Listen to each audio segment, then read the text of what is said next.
Most experts agree that one of the traits of contemporary secret societies is that they're no longer guided by ideology, but rather by pure and simple economics. In practice, this means that they use their influence in the corporate world to force entire countries to serve their interests.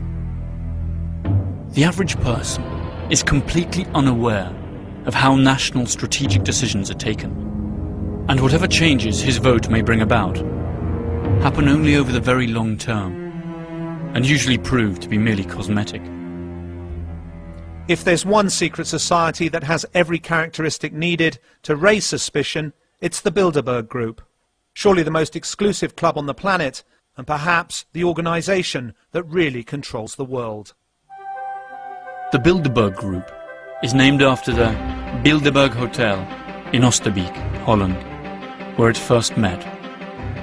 Its founders were Joseph Rettinger, a Polish emigre with social democratic ideas, and Prince Bernhard of the Netherlands.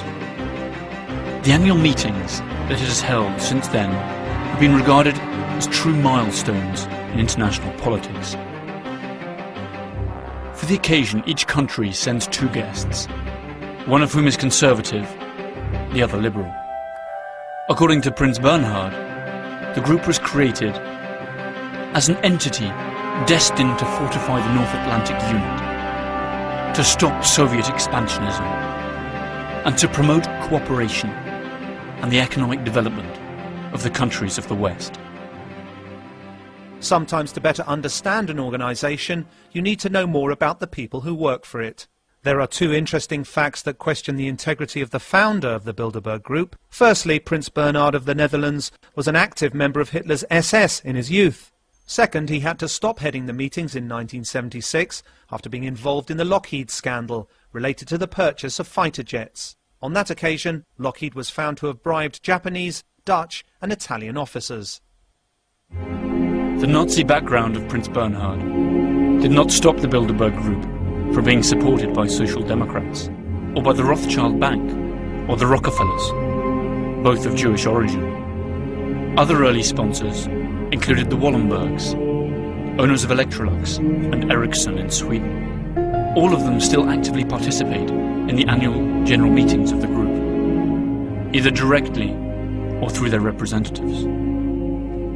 The only thing that this confirms is that when it comes to making decisions that will affect the world, ideology doesn't really play that much of a role. After all, business is business.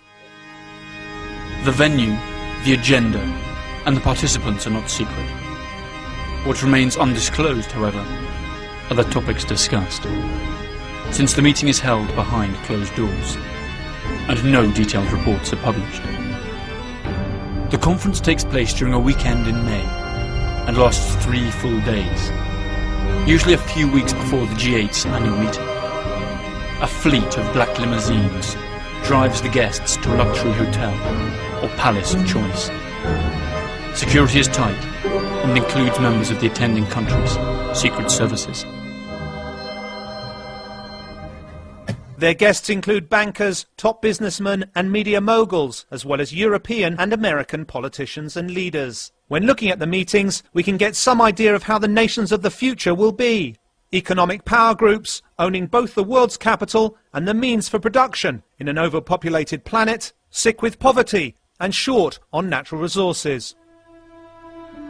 Past and present participants of the Bilderberg Group include the CEOs of France Telecom, Coca-Cola, Danone, Heineken, JP Morgan Chase, high-ranking British, American and European officials and cabinet members, and the editors of newspapers such as El País, La Repubblica, Le Figaro, the New York Times, Die Zeit, and the Wall Street Journal, among others. What should we think when meetings like these have among their participants the owners of media giants and still their secret agenda goes unreported? Where does their loyalty lie? With their audience or with this secret society of the rich and powerful?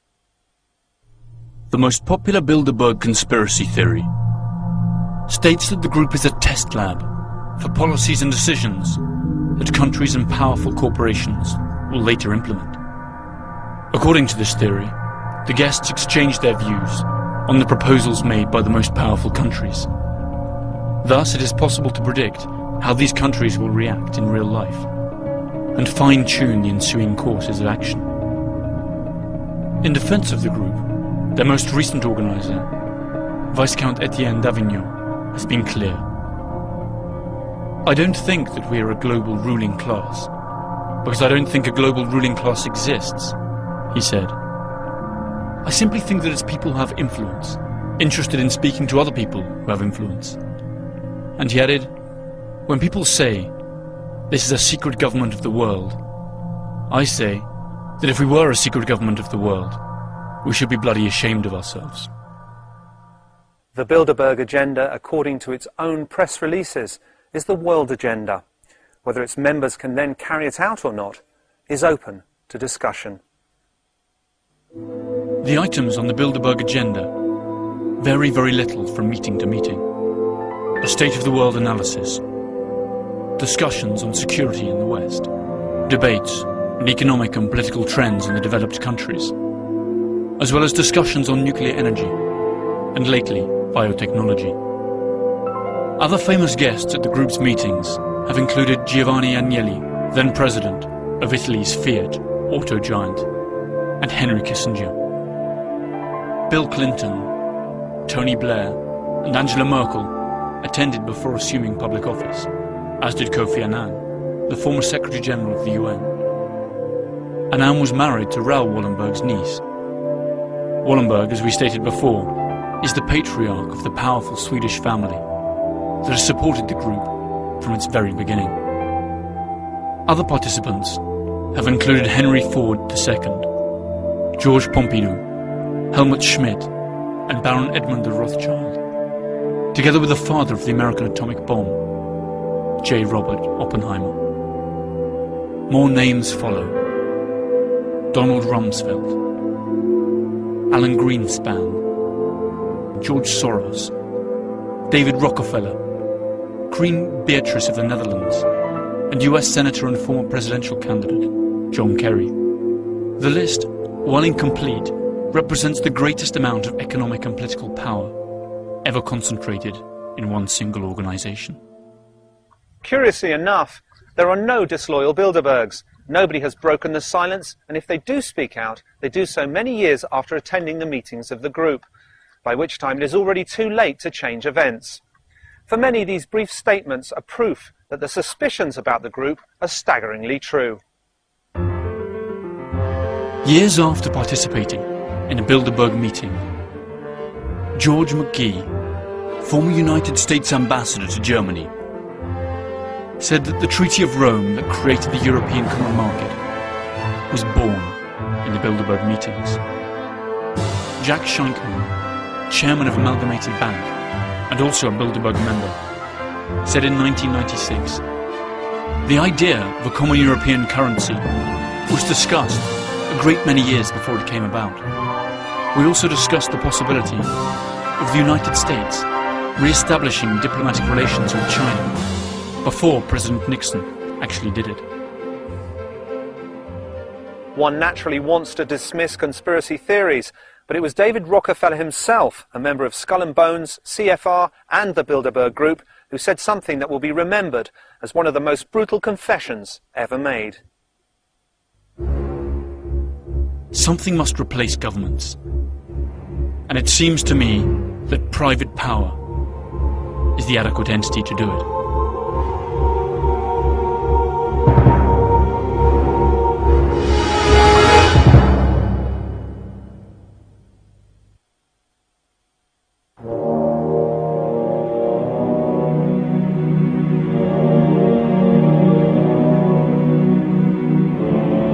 Whether or not secret societies control the world is open to discussion.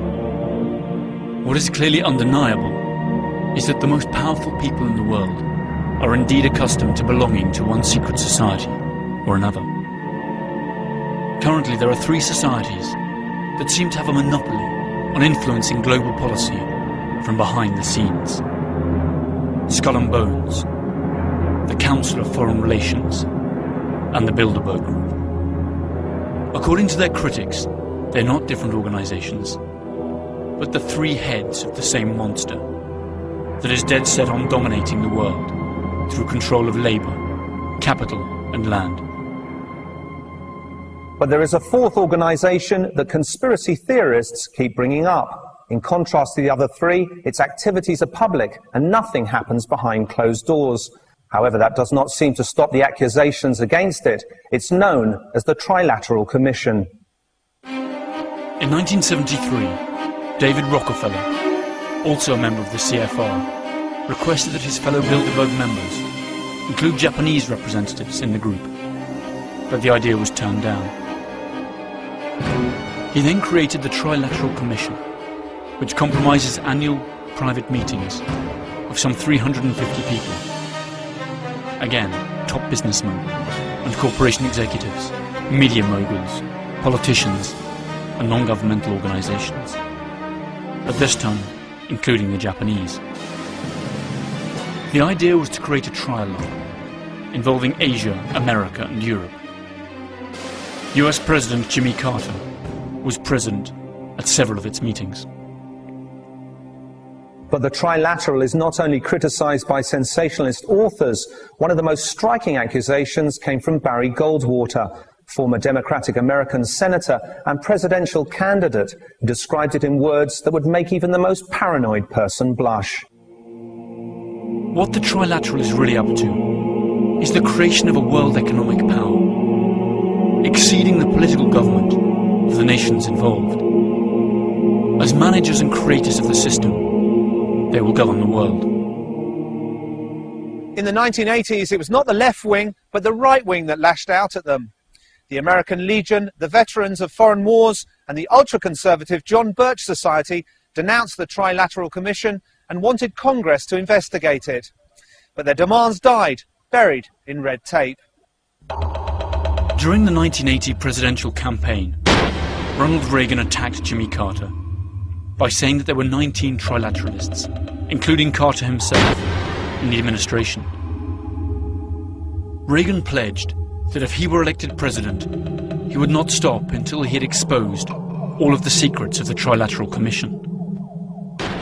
But when Reagan finally became president, he included in his government 28 members of the CFR, 10 Bilderbergers, and at least 10 trilateralists. His vice president was none other than trilateralist George H. Bush. At this point, we must face one of the greatest mysteries surrounding secret societies, because the same names appear time and time again. Conservative and liberal, Democrats and Republicans, Nazi sympathizers and social democrats all seem to live under the same roof, in the pursuit of a common goal. Although they seem to have radically opposing views, in reality, they obviously share some of the same interests. The only possible explanation for this is that an establishment actually exists within the establishment. Perhaps that is what President George H. Bush was talking about when, after the Gulf War in 1991, he spoke of a new world order. What is at stake is more than one small country. It is a big idea, a new world order, where diverse nations are drawn together in common cause to achieve the universal aspirations of mankind. There are just too many coincidences to ignore, too many signs that suggest something is terribly wrong. After all, if we ourselves had that much power, money, and access to classified information, who could say we would not also use it for our own benefit? If we follow the course of history, since the Industrial Revolution, we will see a fascinating sequence of events unfolding that seem to prove the conspiracy theory, or at least provide major arguments for it. First, the ever-increasing concentration of cash and other resources in a few private hands, such as banks and gigantic multinational corporations. Corporations whose revenues are equivalent to the GDPs of entire countries, and whose mere survival demands more and more profits year after year. no matter the social cost.